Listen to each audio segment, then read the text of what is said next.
Siyasi madaniyatın bulağı her bir adamın müdöösü boluş gerek.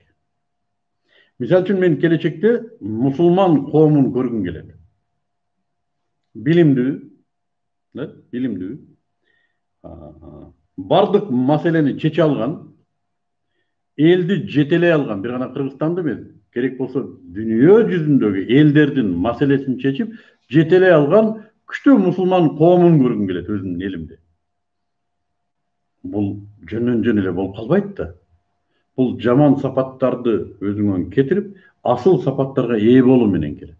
Асыл сапаттарды бизге ислам дини жана анын акыркы пайгамбары саллаллаху алейхи вассалам гана үйрөтүп берген. Мындай сапаттар гана силерди жетекчилик кыла алат. Мындай сапаттар гана силерди алдыга ийгилик жолуна чыгара алат деп.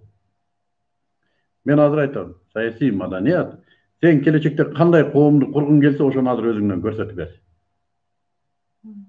Келечекте сен кандай коомду көргүң келет, адамдар ошол коомдун мүчөсүн сенден көрсүн бүгүн. Муну мен бүгүнкү саясий маданият деп эсептейм.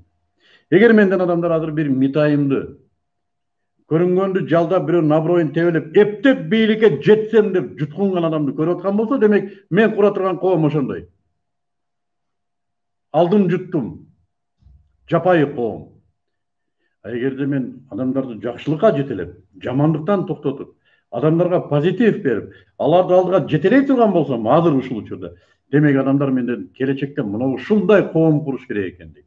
Менин маданиятым ошондон кабар берет.